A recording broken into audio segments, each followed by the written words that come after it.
క్రీస్తునాథుని యందు ప్రియులగు సహోదరి సహోదరులారా, ఆగమన కాలపు మూడవ ఆదివారమున మనం ప్రవేశించి ఉన్నాం.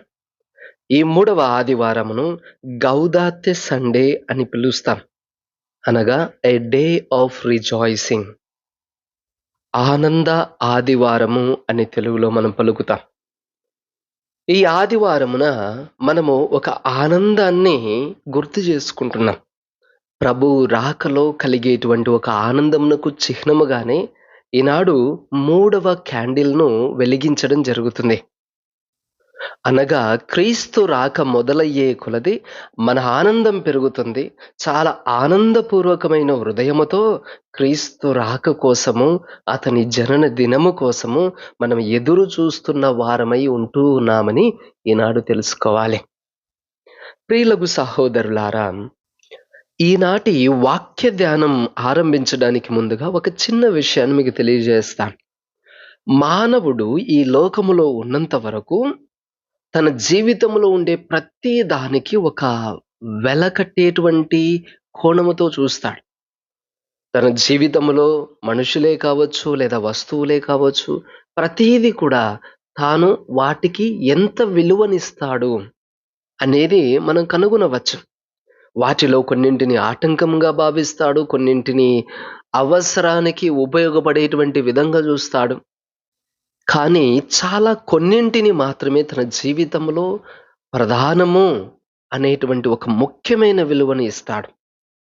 మరి ప్రియులకు సహోదరులారా, ఈనాడు ఈ రానున్నటువంటి రక్షకునికి మనము ఎటువంటి స్థానమునిస్తున్నాం, ఎటువంటి విలువనిస్తున్నాం అనేది మనం తెలుసుకోబోతూ ఉన్నాం.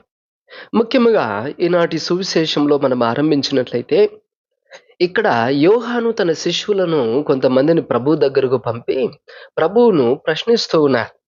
రానున్నటువంటి వాడివి నీవేనా? ఆ రక్షకుడివి నీవేనా? లేదా మేము మరి ఒకరి కోసం ఎదురు చూడాలా అని యోహాను శిష్యులు ప్రభువును ప్రశ్నిస్తున్నారు. ప్రభువు వారి యొక్క ప్రశ్నకు సమాధానంగా అక్కడ జరుగుతున్నటువంటి విషయాలే ఒక సాదృశ్యముగా యోహానుకు వివరించండి అని చెబుతున్నాడు. వాక్కులో చెప్పబడుతూ ఉన్నది మత్తయి శుభవార్త 11వ అధ్యాయము 4వ వచనము. వెళ్ళి మీరు వినుచున్న దానిని చూచుచున్న దానిని యోహానుకు తెలుపుడు. గ్రుడ్డివారు దృష్టిని పొందుచున్నారు, కుంటివారు నడుచుచున్నారు, కుష్ఠరోగులు శుద్ధులగుచున్నారు, చెవిటివారు వినుచున్నారు, మృతులు పునరుత్థానులగుచున్నారు, పేదలకు సువార్త ప్రకటించబడుచున్నది. ప్రభువు ఈ మాటలన్నీ చెబుతున్నాడు. ఎందుకంటే ఆ రక్షకుడు వచ్చినప్పుడు జరిగేటువంటి పరిణామాలు ఇవే. ఈ పరిణామాలు ఇక్కడ రాయబడినటువంటి మత్తయి స్వార్తలు మనం చూస్తున్నాం. కానీ వాస్తవానికి ఇవి అంతకుముందే యెషయా ప్రవక్త మనకు ప్రస్తావించి ఉన్నాడు. యెషయా గ్రంథము 35వ అధ్యాయము 5వ వచనం నుంచి మనం చదివినట్లయితే ఈ విషయాలు చక్కగా వివరించబడుతున్నాయి. గ్రుడ్డివారు చూతురు, చెవిటివారు విందురు, కుంటివారు లేడి వలె గంతులు వేయుదురు, మూగవారు సంతసముతో కేకలిడుదురు. ఈ మాటలన్నీ కూడా ప్రవక్త ముందుగానే తెలియచేశాడు. ఎందుకనగా రక్షకుడు వచ్చినప్పుడు, మెస్సయ్య వచ్చినప్పుడు ఇటువంటి ఒక గొప్ప పరిణామాలు మనం చూస్తాం. వాటిని బట్టే ఆ వచ్చిన వ్యక్తి రక్షకుడా కాదా అని మనం నిర్ణయం చేయవచ్చు. అనగా ఈ యెషయా ప్రవక్త చెప్పినటువంటి ఆ ప్రవచనాలు, ఈ అద్భుత విషయాలే కాదు, అదేవిధంగా మరుభూమిని, ఎడారిని కూడా అతడు పచ్చగా మారుస్తాడని చెప్పి ఈ పరిణామాలన్నీ దృష్టిలో ఉంచుకొని చూస్తే క్రీస్తు చేసిన పరిచర్యలో కలిగిన అద్భుతాలతో ఇవి పోలికగా ఉన్నాయి. కాబట్టి ప్రభువు మీరు వినుచున్నది, చూచుచున్న దాన్నే యోహానుకు తెలియచేయమంటున్నాడు. అంటే పరోక్షంగా ఆ రక్షకుణ్ణి నేనే అని ప్రభువు వారికి రూఢిపరుస్తూ ఉన్నారని దీని భావం. ప్రియులకు సహోదరులారా, ఇక్కడనే మనము ఒక విషయం గమనించాలి. ప్రభువు తానే రక్షకుణ్ణి అని నిరూపిస్తూనే ఈ యొక్క మెస్సయ్య వచ్చినప్పుడు జరిగే పరిణామాలన్నీ ప్రస్తావిస్తూనే చివర్లో ఒక కొత్త మాటను జోడిస్తాడు. ఆ మాట ఇక్కడ రాయబడుతున్నది. మత్తయి శుభవార్త 11వ అధ్యాయము 6వ వచనము. నన్ను ఆటంకముగా భావింపని వాడు ధన్యుడు. చాలా గొప్ప మాట చెబుతున్నాడు ప్రభువు. నన్ను ఆటంకముగా, అడ్డంకిగా నన్ను భావించకుండా ఎవరైతే ఉంటారో అతడు ధన్యుడు అని చెబుతూ ఉన్నాడు. ప్రియులకు సహోదరులారా, ఇక్కడ ప్రభువుకు మనమిచ్చేటువంటి విలువ ఇక్కడ ప్రస్తావించబడుతుందని నేను మీకు తెలియచేస్తున్నాను.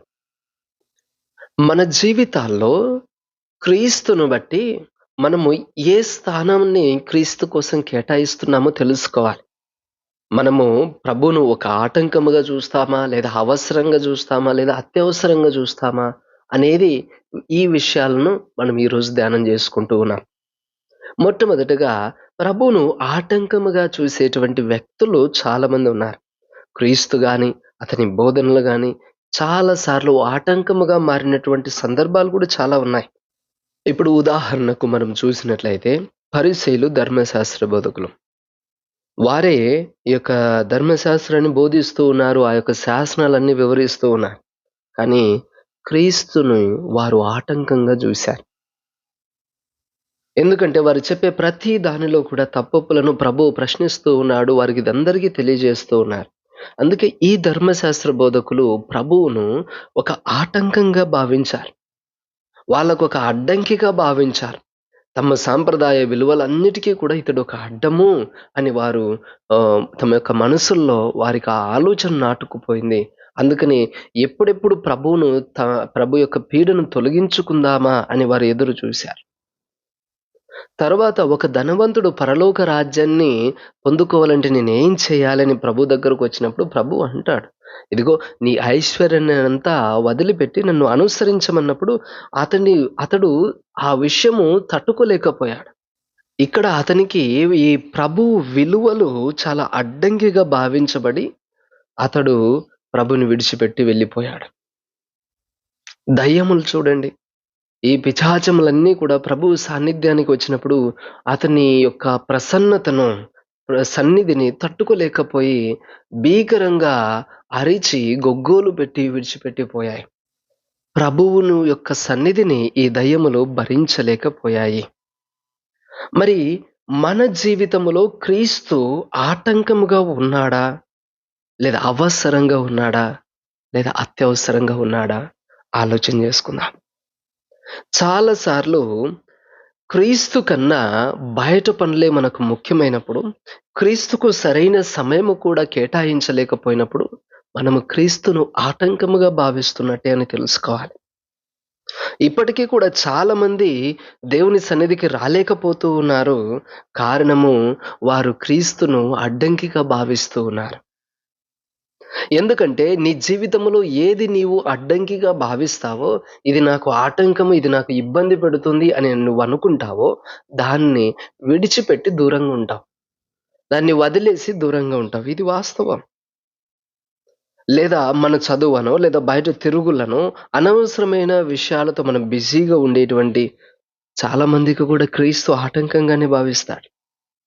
వారిలో కొంతమంది గుడి మొహం కూడా చూడనటువంటి వ్యక్తులున్నారు అని చెప్పడంలో ఎటువంటి సందేహం లేనేలేదు.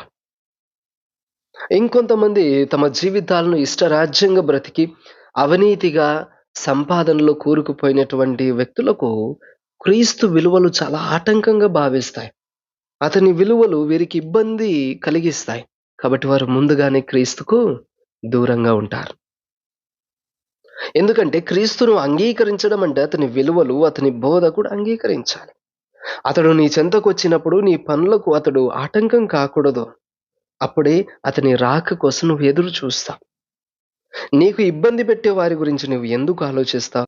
ఒకవేళ వారే ఎదురుగా వచ్చినా కూడా నువ్వు పక్కకెళ్ళిపోతావు.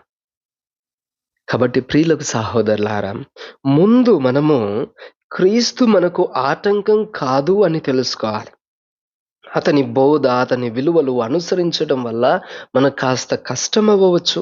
అతడిచ్చేటువంటి మార్పు మనకు కాస్త కన్నీరు తెప్పించవచ్చు. అయినా అతడు మనకు ఆటంకం కాదు అని నువ్వు భావించగలిగితే నీవు ధన్యుడవి. ఎందుకనగా అతడి రక్షకుడు, అతడు మాత్రమే రక్షణ ఇవ్వగలడు. ఇంకొంతమంది క్రీస్తును ఒక అవసరంగా వినియోగిస్తారు. అది ఎలాగూ అంటే, క్రీస్తును సమీపించిన వారు ఏనాడు ఒట్టి చేతులతో పోరు. అతని చెంతకు వచ్చినప్పుడు అతని అనుగ్రహాన్ని మనం పొందుకుంటాం. క్రమేణా మన అవసరాలు తీర్చబడతాయి. మనం ఎన్నో మేలులు పొందుకుంటాం. దేవుని కృప ఉంటే మనం అద్భుతాలు కూడా చూస్తాం. కానీ మన అవసరము తీర్చుకోవడానికి మాత్రమే క్రీస్తు దగ్గరకు రాకూడదు. ఎందుకనగా అవసరం తీరిపోయిన తర్వాత మళ్ళా నువ్వు అతన్ని మర్చిపోవడానికి అవకాశం ఉంటుంది. ఎలాగంటే జస్ట్ యూజ్ అండ్ త్రో లాగా. అవసరానికి దేవుడు ఉపయోగపడ్డాడు. తర్వాత ఇంక అవసరం లేదు. మర్చిపోతారు. లేదా విడిచిపెట్టిపోతారు. అందుకే దేవుణ్ణి మన అవసరాలు తీర్చేటువంటి ఒక వ్యక్తిగా మాత్రమే మనం చూడకూడదు. దేవుని సమీపించినప్పుడు లేదా అతని ప్రార్థనలో ఉన్నప్పుడు, అతని యొక్క విలువలు మనం అనుసరించినప్పుడు మనకి ఎన్నో ఉపకారాలు జరుగుతాయి. ఎన్నో మేలులు మనం పొందుతాం. కానీ కేవలం మేలుల కోసమో లేదా కేవలం అద్భుతాల కోసం మాత్రమే క్రీస్తు వెంబడి పడకూడదు. అది మన విశ్వాసం కాదు. అది పద్ధతే కాదు. అంతకు మించి మనం క్రీస్తును కోరుకోవడం నేర్చుకోవాలి. అందుకే మూడవ విషయం ఒకటి మనం తెలుసుకోవాలి. క్రీస్తు మన జీవితాల్లో అత్యవసరము అని భావించడం. అత్యవసరము అని భావించినప్పుడు మనకు అన్నీ క్రీస్తే అవుతాడు. అత్యవసరమందు మనకు లభించే సహాయం చాలా గొప్పది. అది ప్రాణము నిలబెట్టేయగలిగేదై ఉంటుంది. అటువంటి సమయంలో అది తప్ప వేరే ఒక మార్గం అనేది ఉండదు. ఆ సమయంలో సాయం అందకపోతే మన ప్రాణం పోయిన దానితో సమానం. ప్రియులకు సహోదరులారా, ఇక్కడ తేడా తెలుసుకోవాలి. అత్యవసరము, నిత్యవసరము. ఈ రెండింటికి మధ్య తేడా ఉంది. నిత్యవసరం అంటే ప్రతిరోజు వినియోగానికి ఉపయోగపడేది. అత్యవసరము అంటే మన ప్రాణం నిలబెట్టగలిగేది. అటువంటి ఒక పరిస్థితులు మనకు సహాయంగా వినియోగించబడేది. కాబట్టి క్రీస్తును మనం నిత్యవసరంగా వినియోగించం, లేదా అవసరంగా వినియోగించం, లేదా ఆటంకంగా కూడా భావించం. క్రీస్తు మనకు అత్యవసరమై ఉన్నాడు. అత్యవసరమై ఉన్నాడు.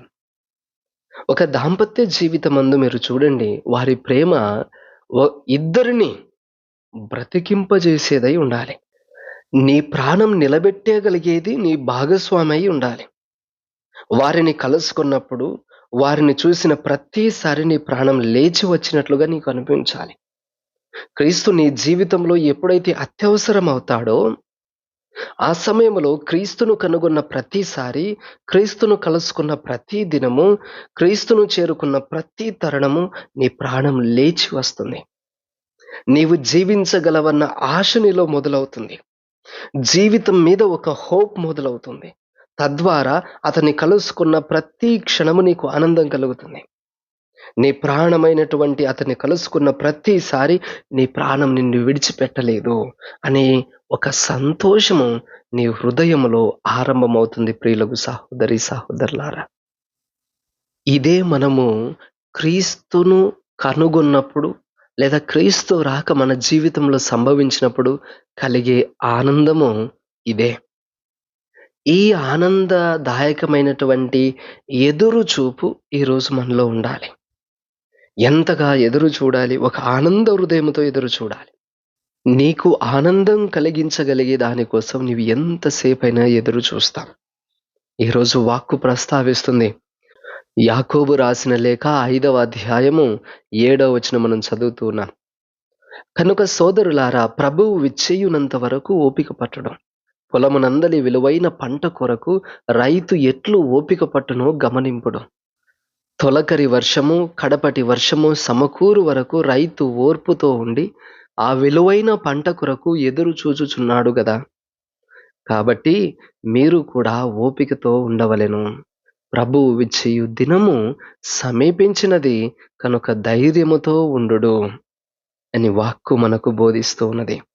ఒక పంట కోసం మనం ఎంత నిరీక్షిస్తామో అంతే విధముగా ఒక ఆనందదాయకమైనటువంటి హృదయముతో ప్రభువు రాక కోసం ఈరోజు ఎదురు చూడాలి. నా రక్షకుడు నా దగ్గరకు వస్తున్నాడనేటువంటి ఒక ఆనందం నీలో ఉండాలి. ఆ రోజు ఎలిజబెత్ అమ్మ ఏం చెప్పిందండి మరే తల్లి దగ్గర? నా ప్రభువు తల్లి నా దగ్గరకు వచ్చుట నాకు ఎలాగూ ప్రాప్తించును అని ఆమె ఎంత సంతోషపడింది. నా రక్షకుని తల్లి నా దగ్గరికి రావడం నాకు ఎంత సంతోషం అని ఆమె చెప్పింది. ఈరోజు నా ప్రభువే నా దగ్గరకు రావడము నాకు ఎంత ఆనందదాయకమని నీవు చెప్పుకోగలగాలి.